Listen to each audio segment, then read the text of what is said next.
سلام وسناي نعخم يخون كبرات تخطاتلتي نصرت ميديا لمون اب هاجرنا نزواقرنا افريكان كمون اب عالم الخو مدرخ زتمزغبو وتعدراوي بوليتيكاون دبلوماسيون نفصامتات بعمق تزيتن زينا حيزنا لكم قريبنا لنا منجستي أمريكا قبل عليل علوتها مررها حوحات قدا فيزا مقبارو قبل كل تقراي وسنة بيت فردي بمنزق بوليس قوال 76 عامت هادا كم زي فتح زقلت حدوش زعباء مرحتي حوحاتنا بسودان مهدام سراويت مشاطن يدالو اللو كبل ودب سمرات مقلاصو قبل منغول علوتها مررها حيلتات فانو تفتير زولو عبي استراتيجيكاو من مقاقال زملكة الزينة سراويت مكل خالي إثيوبيا قبل أفريكا مبل حمشاي درجة حزون بريزيدنت أوغندا يوري موسيفيني زغربوا حدوش حبار سراويت زاوعيتن ز حزو زيناتات لونا نبتي زرزر تحسو قدمي محلافنا نزي channel حدوش زخونكم سابسكرايب بمقبر نت فيديو دما لايك ناقبركم أولات سدرابيتنا كتكون بتحتنا نعدم حجي بقطعنا بزرزر زيناتات كنسقراكم بفلما سبر زينا منجستي أمريكا قبل علي العروتا مررحا حوحتنا سدرو من ناي فيزا أقدا كم زنبرة تقليتون منجستي حبرات منجستات أمريكا قبل علتو مصر سلام زولوم أكلات حوحتن ناي قربا سدرابيتاتومن ناي فيزا أقداتات كنبر موسانو والناس حفي معخانو قداتو أمريكا فليتون أزي سقمت زي إتوانا صحفي بمسرة عنقص كلتا 212 أزبار سلسة أزبار رسي حقي وشت أسدت إميغريشن زيجنتن زتوهاو سلطان تمركيسو زو صدا مخانو تحبير لهم زي حدوش ناي فيزا أقدا بوليسي أب كلل تقراي زلو قلولاو سلماو مفتحي كي ركب نمعنقاف حتى تزخنو أبتناي معنقاف من قصاص تحبابرت خوينوم زي ترخبون ولقى سباتن سبا سلطانن زي علم يوم وانا صحفي منقس أمريكا ماركو روبيو أب زحلفو مقلسي حبرات منقسات أمريكا مستي بسلام كبرن كنبر زدن لحزب إثيوبيا بفلاي دما مس حزب تقراي صنع قراصنت حيزا دو كمتبل አረጋግጹም ዋና ጸሐፊ ሩቢዮ ነቶማፍቲ ዘባን ዘሎ ሰላም ምንረጋጋና በሐደጋ ዘውዶ ሰበስልጣን ህወሓት ካሎት ውልቀ ሰባትን ንምቅልዓን ተሐታትነትን መስፋንን ኩሎም ዘለውና መሳርሕታት መጥቃም ከንቀጽሊና ከበለ ገሊጹ መንግስት የአሜሪካ ሀብቲ ዘዋ ዘላቀ ሰላም ንምስፋንን ተሐታትነትን መረጋጋጽን ዘሎ ቆራጽነት ብትወሳኺ ገሊጹሎም ፖሊስ ውሳነ ቤት ፍርዲ በመንጻግ ንጓለ 76 ዓመታት አበ ማእሰርታት ሪፎን ይርከብ ካብ ክልል ትግራይ ዝወጽ ሓበሬታ ከም ዝሕብሮ ቤት ፍርዲ ብዋሕሲ ክፍትሕ ዘኣዘዘለን ወይዘሮ ኣኸዛ ሕሉፍ ዝተባሃላ ጓል 76 ዓመታት ፖሊስ ንትእዛዝ ቤት ፍርዲ ብምንጻግ ክሳብ ሕዚ ኣብ ትሕቲ ቀይዲ ጽንሕውን ኣሎ ቤት ፍርዲ ወረዳ 70 እንደርታ ብዕለት 10 ሰነ 2018 ዓ.ም ነቲ ናደ ብ5000 ብር ዋሕሲ ክፍትሕ ዝወሰነ እኳ እንትኾነ ናይቲ ዞባ ፖሊስ ግን ነቲ ትእዛዝ ንጎኒ ብምግዳፍ ክፈትሐን ፈቃደኛ ኣይኮነን ወይዘሮ ኣኸዛ ሕሉፍ ብዕለት 8 ሰነ 2018 ዓመተ ምህረት ካብ መንበሪ ገዝአን ብፖሊስ ተወሲደን ክስራ ዝኻላ በቲ ኣብ ስራሕ ውዒሉ ዘሎ ሓድሽ መምርሒ ኣዋጅ መኸተ ብምኽሳሰን ምዃኑ ተፈሊጡሎም ሓደ ተጣባቂ መስላትን ማሕበራዊ ፍትሕን ዝዓለመ ትካል ብዝገበሮ ከቢድ ምጉት ሕጊ እቲ ቤት ፍርዲ ነቲ ዝቐረበ ክሲ ንጎኒ ጎሲዩ ብህፁፅ ብዋሕሲ ክፍትሓ ውሳነ መሓላሊፉ ነይሩ እንተኾነ ግን ፖሊስ ነቲ ትእዛዝ ብምንጻግ ነቲ ናደ ኣብ ቤት ማእሰርቲ ኣትሪፍዎን ኣሎ ነዚ ስዒቡ ድማ ቤት ፍርዲ ወረዳ እንደርታ ንምንታይ ከም ዘይተፈትሓ ህፁፅ ወግዓዊ መብርሂ ንክወሃቦ ናብ ቤት ጽሕፈት ፖሊስ ወረዳ እንደርታ ደብዳቤ ሰዲድሎም ወይዘሮ ኣኸዛ ሕሉፍ ኣብ ውልቀ ሚድያ ቀሪበን ነቲ ኣብ ትግራይ ይካየድ ዘሎ ግድድ ወታደራዊ ገፋ ዝቃወም ሓሳብ ብምግላጽን ጥራሕ ከም ዝተኣሰራ ዝፍለጥ ክኸውን ከሎ እዚ ፍጻመ እዚ ኣብቲ ክልል ዘሎ ናይ ሕጊ ልዕልና ከቢድ ሕቶታት የልዕልሎም ሰንከት ፍጻመታት ድማ ትግራይ ካብ ግዜ ናብ ግዜ ናብ ኤርትራ ትጸራላ ኣብ ትሕቲ ጽኑዕ ናይ መልክ ምሕደራት ተኣቱ ከም ዘላ መረጋገጽ ይኸብሉ ዝተፈላለዩ ርእይቶ ሃብቲ ወገናት ስጋቶም ይገልጸሎም መራሕቲ ሕወሓት ናብ ሱዳን ንምህዳም ሰራዊት ንምሻጥን ይዳለዉ ኣለዉ ክብል ላዕለዋይ ኣመራርሓ ውድብ ስምረት ገሊጹ። ናይቲ ውድብ ላዕለዋይ ኣመራርሓ ኣባል ቤት ምክርን ምክትል ሓላፊ ሚድያን ኮሙኒኬሽንን ውድብ ስምረት ኣይተ ጣዕመ ዓረዶም ኣብ ዝሃብዎ መግለጺ ዝሕጋዊ ጉጅለ ሕወሓት ምስ ታሪኻዊ ጸላእቲ ኢትዮጵያን ውሽጣዊ ጸረ ሰላም ሓይልታትን ብምሕባር ህዝቢ ትግራይ ናብ ዝኸፈ ሓደጋ ንምቅላዕን ሓድሽ ኩናት ንምውላዕን እናተዳለዉ ከም ዝርከቡ ኣቃሊዖም። ኣይተ ጣዕመ ከም ዝገለጽዎ እቲ ጉጅለ ካብ ፖለቲካውን ሕጋውን ተሓታትነት ንምምላጥ ምስ ጸረ ሰላም ሓይልታት ምሕዝነት ፈጢሩ ሃገር ንምፍራስን ኣብ ውሽጢ ህውከት ክነብር ወሲኑ ኣሎ። ሕወሓት ካብ ልቢ ህዝብን መንእሰይን ትግራይ ወፂኡ ተፈጥሯዊ ፖለቲካዊ ሞት ከም ዝሞተ ዝገለጹ እቶም ኣመራርሓ ትውድብ ህዝባዊ ኣጀንዳ ዘይኮነስ ጉጅለ ኣብ ረብሓ ጥራሕ ከም ዘለዎ ሓቢሮም ጉዳይ ተመዛበልትን መምሕዳራዊ ወሰንን ተተመሊሱ መደናገር ኣጀንዳ ስለ ዝህልዎ ሕቶ ተመዛበልቲ ከይምለስ እቲ ጉጅለ ከተዓናቐፈ ከም ዝጸንሐ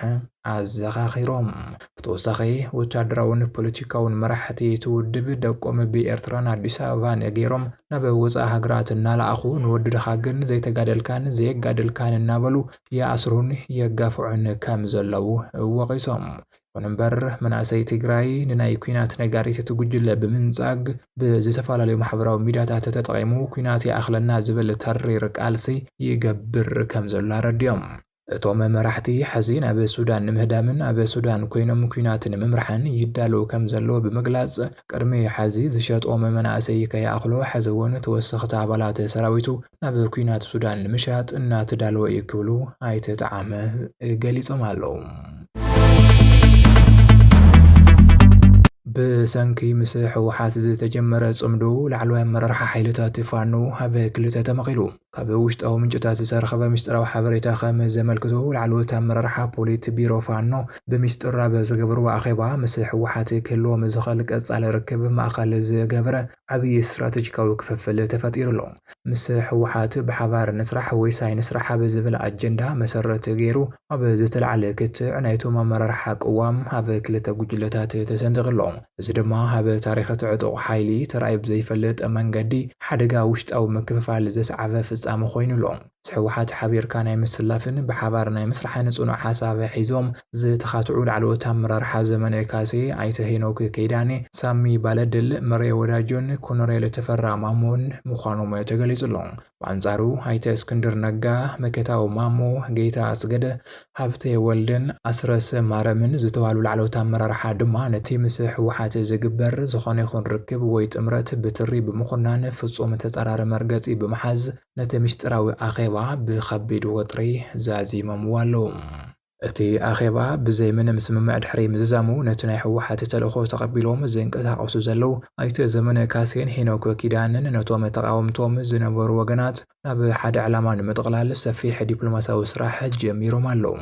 ናይዚ ምንቅስቓስ ቀንዲ መርትዖ ተገይሩ ዝጥቀስ ዘሎ ኣይተ ሄኖክ ኪዳኔ ኣብዚ ሕዚ እዋን ኣብ ከተማ መቐለ ተረኺቡ ዝገብሮ ዘሎ ርክብ እዩ። እዚ ሓዱሽ ኣሰላልፋ እዚ ብፍላይ ነቲ ኣብ ዞባ ጎንደር ዝርከብ ሓይሊ ፋኖ ኣብ መንጎ ሰለስተ ጉጅለታት ተበታቲኑ ውሽጣዊ ዓቕሙ ንኽዳኸም ከም ዝገበሮ እቲ ዝወፅእ ሓበሬታ ወሲኹ ኣረጋጊጹ ኣሎ።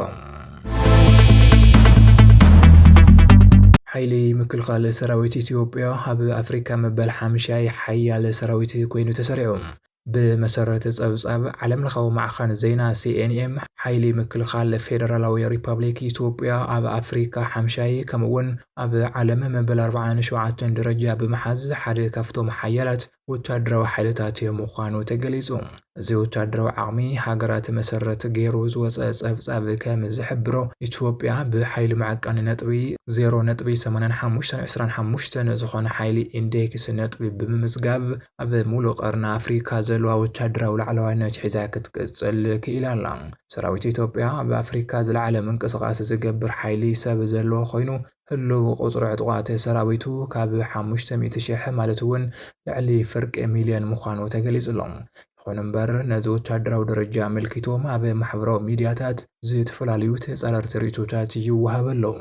ሓቅነት ኣብ ማሕበራዊ ሚድያ ስለ ዝተጻሕፈ ጥራሕ ዘይኮነስ ኣብ ግብሪ ዝረጋገጽ ዝበሉቶም ርእቶ ወሃብቲ እታ ሃገር ብስነት ሰላም ክትሕመስ 10 ዓመታት ንክመልኣ ሓደ ዓመት ጥራሕ ተሪፉ ኣብ ዘለሎ እዋን እዚ ሕዚ ብኣፍሪካ 5 ደረጃ ሒዙ ዘሎ ሰራዊት ኣካል እቲ ውድቀት እምበር ፍትሕ ክኸውን ኣይከኣለን ኢሎም። እዚ ብሓደ መርሒ ጥራሕ ዝግናሕ ሞራል ዘይብሉ ንሰራዊት ኣብ ውሽጢ ሃገር ንዘለዉ 10 ዓበይቲ ተዋጋእቲ ሓይልታት ብምእላይ ረፍታ ሰላም ከምጽእ ዘይከኣለሉ ምኽንያት እንታይ እዩ ክብሉ ብስፍሓት ሕቶታት የልዕሉ ኣለዉ። ፕሬዚዳንት ዩጋንዳ ዩወሪ ሙሴቬኒ ሃገራት ምብራቕ ኣፍሪካ ሓደ ሰራዊት ንክሃንጻ ጻውዒት ኣቕሪቦም። ናብ ዞባዊ ምትእስሳር ዝምልከት ዜና እንትንሰግር ፕሬዚዳንት ዩጋንዳ ዩወሪ ሙሴቬኒ ሃገራት ምብራቕ ኣፍሪካ ኣብ ትሕቲ ሓደ ፖለቲካዊ ፌደሬሽን ብምጽምባር ሓበራዊ ሓያል ወተሃደራዊ ዓቕሚ ክሃንጻ ከም ዘለዎን ጻውዒት ኣቕሪቦም ኣለዉ።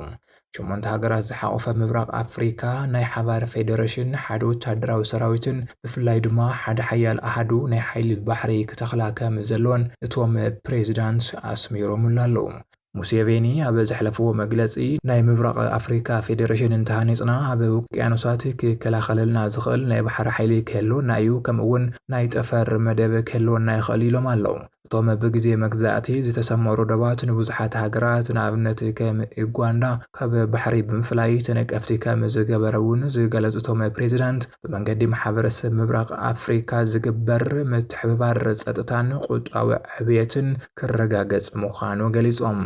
እዚ ጻውዒት ዝቐረበለን ሃገራት ብቐንዱ ኡጋንዳ፣ ኬንያ፣ ታንዛንያ፣ ሩዋንዳ፣ ቡሩንዲ፣ ደቡብ ሱዳን፣ ዲሞክራስያዊት ሪፐብሊክ ኮንጎን ሶማልያን ዘጠቓልል እዩ። ይኹን እምበር ብደረጃ ኣቀማምጣ መሬት ምስ ሕብረት ኣፍሪካ ብምትእስሳር ምብራቕ ኣፍሪካ ተባሂለን ዝፍለጣ ሃገራት ካብ 8 ንላዕሊ ምዃነን ንሳተን እውን ኢትዮጵያ፣ ኤርትራ፣ ጅቡቲ፣